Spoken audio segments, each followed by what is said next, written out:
Today I ducked up TIFU by almost committing a war crime. Obligatory. Not today. This was about 10 years ago. I started doing stand-up when I was in the army, in Afghanistan. Actually, I started telling stories around the fire at night, but eventually started doing shows in the chow hall or during talent shows if we were on a bigger base at the time. It wasn't uncommon for me to do so badly that I lost people during these shows. I even had a platoon op to go on patrol early rather than watch my whole set. I was less fun than possibly dying. I wanted to get better, so I ordered a book and started working on trying to improve crowd work, talking to the audience and being more physical. I figured if I could make the interpreters laugh with the language barrier, I'd be on my way to being a better comic. During our next patrol, we detained several suspected Taliban fighters. We needed to keep them on our base until they could get picked up by intel people, so we needed to watch them for 2 days. I thought the idea of a little captive audience was too good to pass up and basically tried to do crowd work and run bits by them in an incredibly animated manner. Imagine Sebastian Maniscalco. But 2 months into comedy, I volunteered for as many guard duty shifts as I could. I'd try jokes. I'd ask for their names and where they were from, jobs, etc. Anything I could try to make a joke about. Never a single laugh. Eventually, they got picked up and apparently one complained about my jokes specifically. I ended up getting a stern talking to for unconventional interrogation because I kept asking where they were from and what they did and had to explain that I was so bored and desperate to get better at comedy that I almost inadvertently committed a war crime. Too long didn't read. I performed stand-up comedy for detained Taliban members that went so badly they accused me of war crimes. Got a stern talking to for that.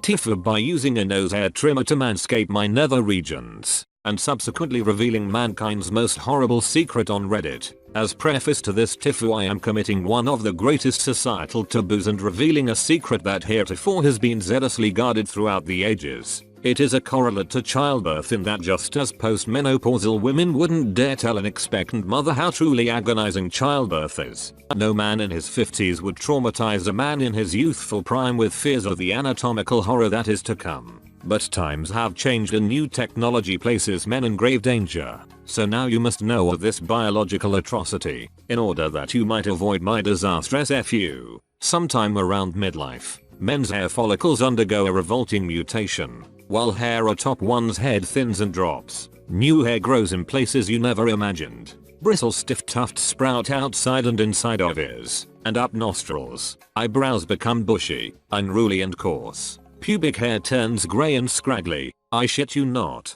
All these hairs grow alarming fast and require constant attention, lest you become that guy with a bunny paw sticking out of his ear. Their eradication is a battle men wage stoically and silently through the second half of their lives. And, as with any battle, there are casualties. Now, on to my TIFU. I found a great nose hair trimmer in the as advertised on TV aisle at CVS. It looks like and operates like a miniature hedge trimmer. It's virtually impossible to cut yourself but mows down the hair. Yesterday I was trimming ear, nose and eyebrow hairs after a shower. I was so happy with the results that I decided to try it on my pubes too. It worked great. Soon I had gone a bit overboard and pretty much shaved my balls in the base of the shaft to the skin. I liked the new look, but my bushy taint was a testicular neck beard that had to go. I positioned a makeup mirror on the bathroom floor and laid down spread eagle, knees up, so I could see and trim everything well. Where once just a few wispy hairs prevailed, unbeknownst to me a virtual forest had arisen. Worst of all,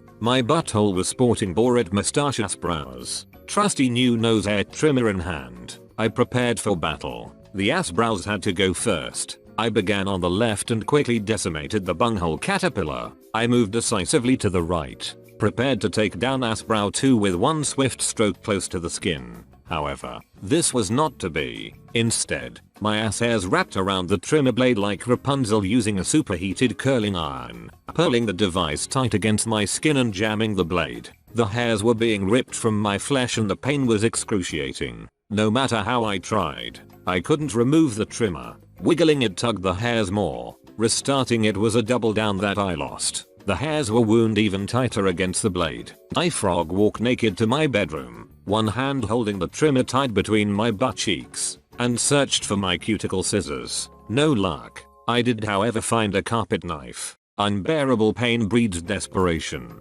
Back on the bathroom floor, I tried in vain to cut myself free, nicking the tenderest of flesh twice and drawing the first blood of battle. I was making little progress and it was time to make the ultimate sacrifice. After a suitable prayer, I gripped tight on the trimmer and committed reverse harakiri, Brazilian wax style, ripping off the trimmer blade along with its ass brownet trap. Blinding pain left me curled fetal, hyperventilating, while blood slowly trickled down my ass crack. I decided to share my TIFU and expose life's cruel secret in the best interest of mankind, that others may avoid falling prey to the technological wonders of as seen on TV hair removal tools. Young men of Reddit, I beg of you to heed my warning. Do not go gentle into that good night. Rage. Rage against the dying of the light. Too long didn't read use nose hair trimmer on bunghole brows. Tore myself a new one.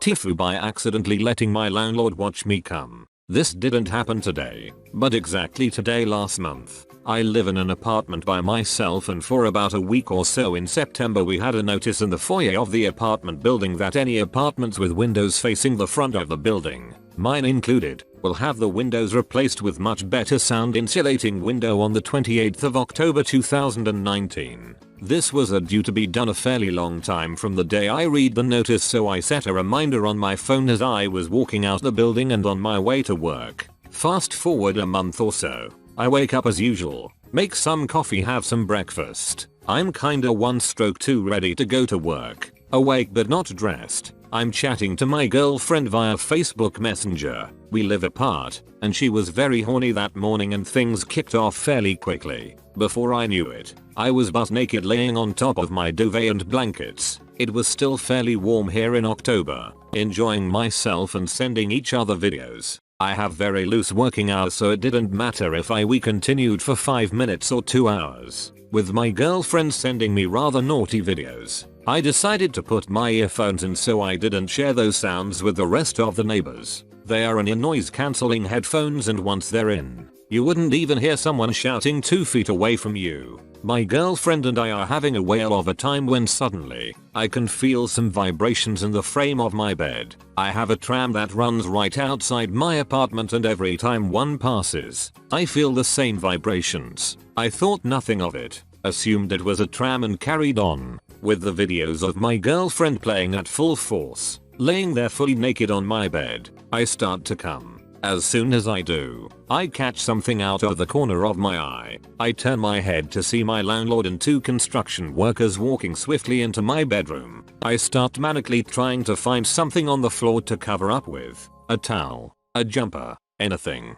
Meanwhile I'm still uncontrollably coming, which I can only describe as my dong being like a crazy daisy. Maybe only UK peeps will know that reference. Having witnessed the entire orgasm, my landlord, who gives absolutely zero fucks about what she has just witnessed, waited until I covered up to tell me that because no one responded to the knocking, that explained the vibrations, and a verbal call if anyone was in, couldn't hear because of the headphones. They assumed the apartment was empty and she was showing the workers which windows were to be replaced. Meanwhile I am panicking, wrapped in a duvet that is covered in semen, sat on my bed whilst I have 2 guys happily working away to replace the windows. I was so shocked about what just happened, I froze up and was sat on the bed in that duvet for the entire duration of the replacement, 25-30 minutes. To make matters worse, my apartment was an absolute bombshell with dirty clothes, food scraps, and dirty plates bowls everywhere. Once they left,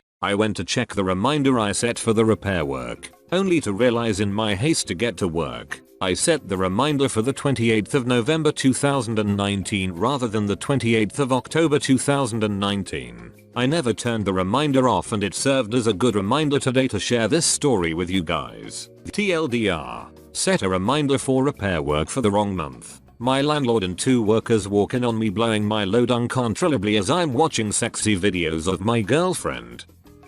TIFU by loading 600 pounds of feta cheese in the back of my SUV. Obligatory. This didn't happen today. This actually happened almost 2 months ago, but I am finally able to semi-laugh about it. But barely. Background. My parents work in the food industry and have a business that requires a lot of feta for a product they make. In order to get the cheese I have to drive 40 minutes into New Jersey to get to the only distributor of this particular feta cheese in the tri-state area. I had also done this trip once before in the company van, but it was in the shop and my SUV has a ton of space to put all 20 of the 30-pound buckets of cheese. Half the weight of the bucket is cheese and the other half is the salty water the feta floats in to preserve it in the car if the seats are down. Lastly, I had to return the most recent batch that was picked up about a week ago because they mistakenly given us expired feta onto the real duck up. So I pull my SUV up to my family's business and begin to load all the expired cheese into the car so I can return it all for the new non-expired cheese. I have just enough space to put 18 of the 20 buckets in the trunk with the seats down, but the last 2 didn't fit on the floor of the trunk, so I decided to stack the last 2 to fit the whole batch in.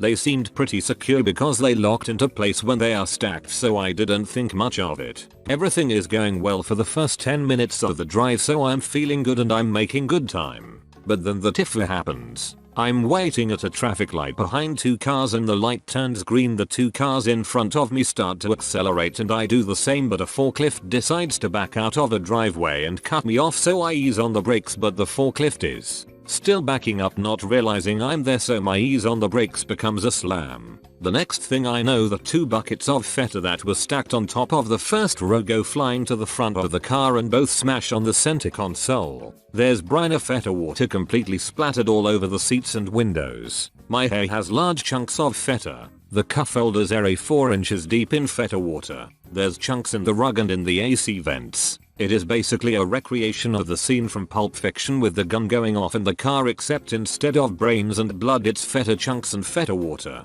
I immediately get the car fully detailed, but smell is still lingering in the car after a 4-hour cleaning. I try to get it cleaned the next week and the smell is still so horrible. Imagine spilt milk and rotten cheese combo. Both cleanings do nothing for the smell. I bring it back to the dealer and I find out that the car is basically totaled because on top of the smell the wires are compromised from the salty feta water that got all over them. So now I'm stuck without a car and I can never look at feta the same again. Too long didn't read. 600 pounds of feta cheese totaled my car and now I don't have a car, nor can I enjoy a delicious cheese for the foreseeable future.